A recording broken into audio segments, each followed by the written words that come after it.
Buen día, mi nombre es Manuel Rincón, del curso de máquinas de desplazamiento. A continuación les voy a hablar un poco de las bombas de desplazamiento positivo. Las bombas de desplazamiento positivo o volumétrico son simplemente máquinas que se encargan de confinar el fluido en cierto volumen determinado, para luego ir desplazándolo y asimismo ir disminuyendo el volumen en el cual se encuentra confinado este fluido y aumentar su presión, para que a la hora de que llegue a la zona de descarga llegue a una mayor presión. Estas máquinas se dividen en dos familias, que son las bombas alternativas o reciprocantes y las bombas rotatorias o giratorias. Dentro de la bomba alternativa se pueden definir como mecanismos de bombeo de movimiento oscilatorio, es decir, tienen un movimiento de vaivén en cual uno de esos movimientos es el de admisión del fluido y el otro es el de expulsión del fluido. Y dentro de la giratoria tenemos una cierta pieza que deja ingresar el fluido, luego se va desplazando este fluido, y a medida que se desplaza, el volumen donde se encuentra confinado disminuye, aumenta la presión y bueno, llega a la zona de descarga con una mayor presión y es mandado al sistema de salida. A continuación tenemos el siguiente cuadro comparativo, que se subdivide en familia, tipo, principio de funcionamiento, características, algunas ventajas y desventajas y ciertas aplicaciones. Dentro de la familia tenemos que las bombas alternativas se dividen en los siguientes tipos: bomba de pistones y bomba de diafragma. La bomba de pistones a la vez se subdividen, generalizando, en bombas de pistones axiales y bombas de pistones radiales. El principio de funcionamiento de esta es la misma, es simplemente un mecanismo que funciona de manera oscilatoria. En una parte admite el fluido y en la parte lo que hace es expulsar el fluido con mayor presión. Las características de las bombas axiales, que es el eje longitudinal del pistón, se encuentra paralelo al eje longitudinal de la bomba, y en el caso de las radiales, el eje longitudinal está de forma perpendicular al eje longitudinal de la bomba. La ventaja de las bombas axiales es que estas pueden trabajar con ciertos fluidos de alta viscosidad, así como también pueden admitir ciertos volúmenes de gases y sólidos, y a la vez estas pueden ser de flujo variable o flujo fijo. Algunas desventajas de las mismas es que los costos de compra es bastante alto y son sensibles a cualquier partícula o suciedad que se encuentre en ese mecanismo, por lo que debido a esto pueden funcionar de manera incorrecta. Y a causa de esto el mantenimiento de las mismas es bastante costoso. Estas bombas se pueden aplicar dentro de la industria agrícola para la fumigación y para el sistema de riego de bodegas. También dentro de la construcción sirve para el bombeo de hormigón y de agua de alta presión, y también son consideradas y tomadas en cuenta en la industria minera. La bomba de pistones radiales cuentan con las siguientes ventajas, que trabajan con un rango amplio de presiones y velocidades, al igual que las bombas axiales de pistón. Están disponibles en un mayor número de tamaños, presentan un poco mantenimiento, un tiempo de servicio bastante alto y son estables incluso en condiciones severas. Es decir, tienen mayores ventajas que la bomba de pistones axiales. En el caso de las desventajas, al igual que las pistones axiales, que el costo de adquisición es alto y el nivel de ruido que ocasiona la bomba es bastante considerable. Las aplicaciones se pueden utilizar para bombear fluidos o lubricantes en zonas de máquinas y herramientas, en bancos de prueba de automoción, industria minera, moldeado por inyección y fundición a presión. Ahora, también una de las bombas pertenecientes a la familia de bombas alternativas son las de diafragma, cuyo principio de funcionamiento se basa en el que una membrana se expande, o mejor dicho, primero se contrae, disminuyendo la presión, succionando el fluido, y luego ésta se expande para aumentar la presión del mismo y expulsarlo por el lado de salida. Esta contracción o expansión de esta membrana puede ser de forma mecánica, mecánica hidráulica o neumática. Su parte móvil está construida generalmente por una membrana flexible, que es el respectivo diafragma. Esta puede ser de algún material elastómero como un caucho, plástico, etc. Las ventajas es que no necesitan empaquetadora para evitar la fuga de líquidos entre las partes fijas y móviles. Son utilizadas generalmente para bombear sustancias que puedan ser tóxicas, corrosivas o peligrosas.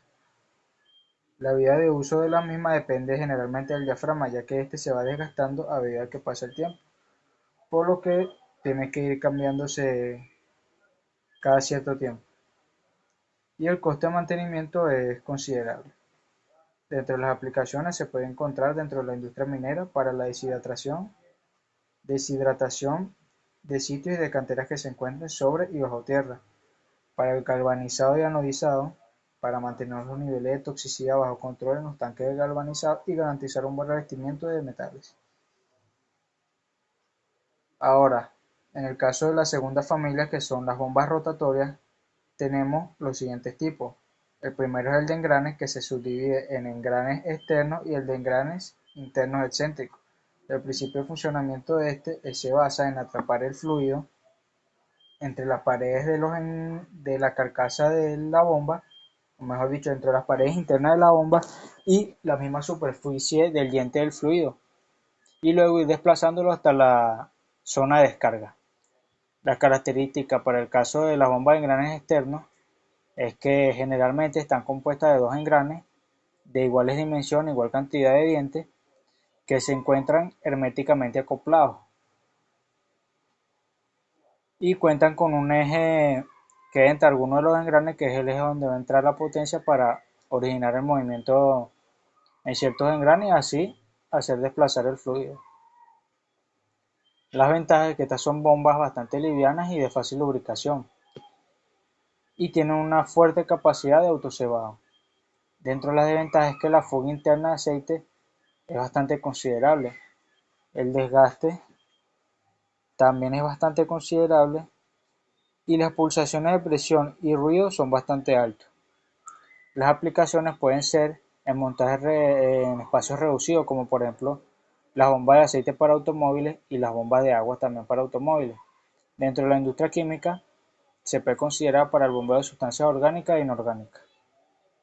En el caso de los engranes internos excéntricos, este cuenta de dos engranes, un engrane de dientes externos y un engrane más grande de dientes internos, y cuenta con una pieza en forma de media luna que hace la separación entre una parte del engrane interno de dientes externos y una parte del engrane mayor de dientes internos. Y funciona de la misma manera que el del engrane externo. Se encarga de confinar el fluido entre esa superficie, ya sea de la pared de la bomba, entre los dientes o la superficie de esa pieza en forma de media luna. Y luego lo desplazan y lo llevan a la zona de descarga. Las ventajas es que tiene capacidad de bombeo ligeramente mayor, tiene un flujo más suave, con pulsaciones casi nulas y trabajan con una gran gama de fluidos de distintas viscosidades. La desventaja es que es un costo bastante alto de adquisición, bajos o moderados rangos de presión de operación, es decir, no se puede colocar la bomba en operación a cualquier tipo de presión, sino que hay cierto rango de operación en función a la presión, y el rango de tamaño disponible no es tan amplio. Dentro de las aplicaciones se puede implementar dentro de la industria alimentaria para el bombeo de sustancias pastosas como salsas, mermeladas, jarabe de chocolate, etc. Y dentro de la fábrica de motores para el suministro de aceite. Ahora, tenemos las bombas rotatorias de lóbulos, que pueden ser lóbulos externos y lóbulos internos. Funcionan prácticamente con el mismo principio de la bomba de engranes. Simplemente que ahora vamos a sustituir los engranes por unas ruedas de 3 o 2 lóbulos.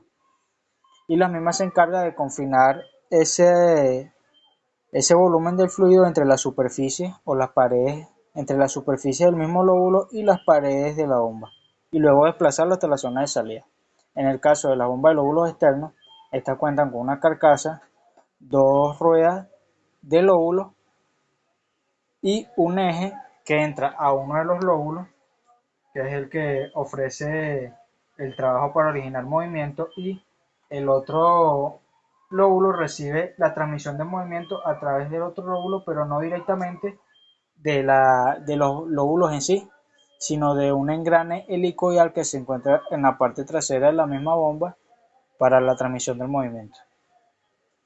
Las ventajas es que son aptas para bombeo de fluidos de baja y alta viscosidad, ofrecen mayor desplazamiento del fluido y son adecuadas para condiciones severas de trabajo. Dentro de las desventajas tenemos que no son buenas para el bombeo de fluidos abrasivos con sólidos duros en suspensión. Además de eso, el costo de compra es bastante alto. Dentro de las aplicaciones se puede incluir en la industria de los alimentos, la farmacéutica y la química. Ahora, la bomba rotatoria de lóbulos internos es muy parecida a la bomba de engranes internos excéntricos. Es mejor dicho, las bombas de lóbulos son unos derivados de la bomba de engranes. En el caso de la de lóbulos internos, se encuentra posicionada de igual manera que la de los engranes internos, pero no cuenta con la pieza en forma de media luna, sino más bien con una rueda de cierta cantidad de lóbulos y una segunda rueda o el estator que tiene una cantidad de lóbulos internos que va a ser igual a la suma de los lóbulos de la rueda interna más uno. Dentro de las ventajas que es de operación suave y silenciosa. En las desventajas que son muy sensibles a la suciedad, son desbalanceadas mecánicamente y presentan un rango de tamaños disponible bastante limitado. Dentro de las aplicaciones tenemos que pueden impulsar fluidos con gas, con propiedades lubricantes o sin ellas y de baja viscosidad. Ahora, dentro de la misma bomba rotatoria tenemos también la de paletas, que se subdividen en paletas equilibradas y bomba de paletas desequilibradas. Estas funcionan con el siguiente principio. Se encargan de desplazar el fluido confinándolo en cierto espacio de volumen, el cual se va aumentando y disminuyendo a medida que se desplaza el estator. Dicho estator cuenta con ciertas paletas que cuando están en contacto con la superficie de la bomba, siempre y cuando ésta tenga un radio mayor que el del mismo rotor, estas pueden salir. Pero en el caso de que el estator entre en contacto directo con el rotor, estas paletas van a quedar limitadas en el rotor. Entonces, a medida que este se va moviendo, hay una trayectoria ovalada o elíptica de las partes externas de las paletas, las cuales se van a ir desplazando y van a ir confinando el fluido. Y a medida que se desplazan, van de una zona de volumen menor, llegan a una zona de volumen mayor y luego disminuyen otra vez a una zona de volumen menor, aumentando la presión del fluido y descargándolo. Las características en el caso de las bombas de paletas equilibradas que cuentan con un rotor equipado de cierta cantidad de paletas alojadas en sus respectivas ranuras. Mientras que el estator tiene dos bocas de salida diametralmente. Esto es para mantener, obviamente, equilibrar la bomba y evitar que las fuerzas producidas por el fluido desbalanceen la máquina o el mecanismo. La ventaja es que puede transportar líquidos de alta viscosidad y presentan un mayor número de horas de servicio. Las desventajas es que tienen un flujo fijo y sus aplicaciones es que sirven para el transporte de productos en el sector petrolero, vaciado de freidoras industriales, lubricación de máquinas, herramientas y equipos ferroviarios. En el caso de las desequilibradas, ellas no se encuentran de forma céntrica con su respectivo estator, es decir, el rotor se encuentra ubicado excéntricamente con respecto al estator, de manera que no queda simétricamente hablando con el estator, y las paletas hacen un movimiento que al igual que la de paletas equilibrada, pero es un movimiento de semiluna que se da solamente una única vez. En el de las paletas equilibradas, ese movimiento de semiluna se da dos veces, por lo que se mantiene equilibrado. En el caso de las bombas de paletas desequilibradas, es que debido a que se encuentran así, tienen una desventaja que, debido a la fuerza de los fluidos, en la parte de entrada la fuerza del fluido va a ser mayor que en la parte de salida, por lo que va a tender a hacer que el eje acoplado al rotor se flexione hacia un lado y no va a mantener su postura de equilibrio. Este,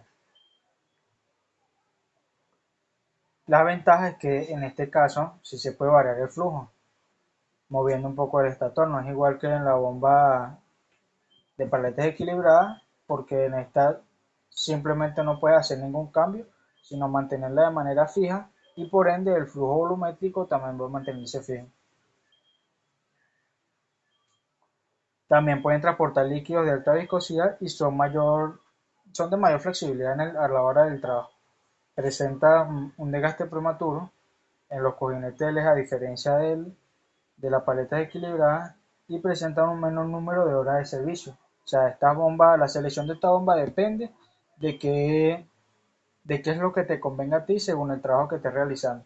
Si tú quieres una mayor maniobrabilidad o flexibilidad, tú elegirías la bomba de paleta desequilibrada, pero si tú necesitas una bomba que trabaje un mayor tiempo y que no está y que no necesita ciertas condiciones, sino que está restringida y limitada, entonces puedes elegir la bomba de paletas equilibrada. Eh, También tenemos la bomba de tornillo, que estas se encargan o funcionan de la siguiente manera: encierran el líquido entre sus estrías y las paredes de la caja, obligándolos a desplazarse axialmente. Esas estrías son las superficies laterales del tornillo. Dentro de las ventajas, o mejor dicho, dentro de las características, están conformadas por uno o más rotores cilíndricos metálicos en forma de tornillo. Dentro de la ventaja es que es la indicada para bombear fluidos con altos contenidos de sólidos, que no necesitan removerse o que formen espuma si se agitan. Se pueden usar para bombear crudo, ese tipo de sustancias. Dentro de las desventajas es que el costo es bastante alto y se aplica dentro de la industria petrolera a nivel mundial para el bombeo de crudos de alta viscosidad y contenidos apreciables de sólido. Ahora, la bomba de hélice salomónica o de hélice helicoidal funcionan de la siguiente manera: tienen un rotor helicoidal que se encarga de atrapar el fluido entre las paredes de la carcasa y del mismo, desplazándolo axialmente hasta la salida. Sus características es que se basa en un rotor helicoidal metálico que describe una trayectoria circular dentro de una cavidad de forma similar. Sus ventajas es que se obtienen presiones elevadas en el fluido y son óptimas para impulsar fluidos de alta viscosidad y abrasivos. Al igual que la bomba de tornillo, es un alto costo de adquisición, y dentro de las aplicaciones tenemos que se pueden involucrar en la industria de la alimentación general para el bombeo de mermelada, mantequilla, etc. y dentro de la industria petroquímica. Ahora, para las bombas peristálticas tenemos que estas funcionan o se basan en una manguera flexible que está sometida al movimiento de unos rodillos. Estos rodillos giran en sentidos opuestos, impulsando el fluido que pasa por la manguera y aumentando su presión para que salga por la zona de descarga. El fluido se mueve en el mismo sentido que se mueven estos respectivos rodillos. Se caracteriza generalmente por tener una tubería flexible, unos ciertos rodillos giratorios que se encargan de transportar, o mejor dicho, mover el fluido hacia la zona de descarga. Y el nombre de dicha bomba se debe a que el movimiento generado del fluido es muy parecido al movimiento peristáltico digestivo animal. Ahora, dentro de las ventajas,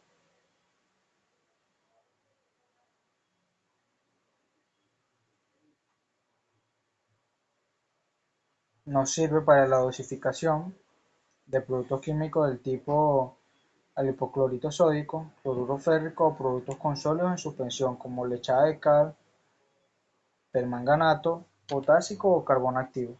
Dentro de las desventajas es que suministran caudales muy reducidos y el tiempo de vida es igual al tiempo de vida de los materiales de los cuales está constituida la bomba. Sus aplicaciones generalmente se limitan a uso en laboratorio. A continuación tenemos las siguientes imágenes La figura 1 nos habla de una bomba de pistón de pistones axiales. La segunda tenemos una bomba de pistones axiales de eje angulado, una bomba de pistones radiales para el caso de la tercera. Aquí tenemos una bomba de pistones radiales excéntricas, o mejor dicho, de cilindro giratorio, y la figura 3 una bomba de estator giratorio, de leva giratoria. En la figura 5 tenemos una bomba de diafragma, se puede notar que tenemos dos diafragmas. En la figura 6, una bomba de engrane, es la más común dentro de las bombas de desplazamiento positivo rotatoria. A continuación, una de engranes internos.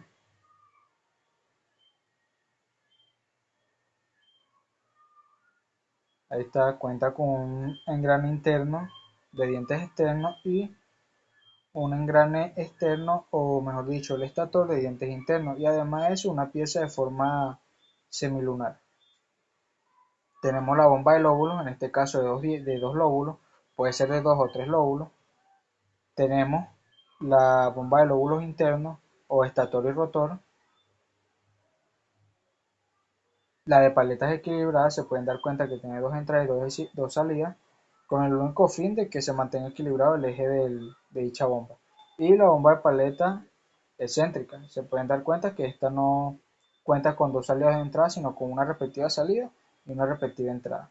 Y solo presenta una única forma semilunar, mientras que la bomba de paletas equilibrada presenta dos formas semilunares. Tenemos también en la figura 12 la bomba de dos tornillos. Esto pueden variar, puede ser de dos tornillos o tres tornillos. Tenemos la bomba peristáltica, en este caso contamos con tres rodillos, pero a veces puede ser un rodillo en la parte interna y un rodillo en la zona externa de la manguera. Y también tenemos la bomba de hélice salomónica, que es la que ven a continuación.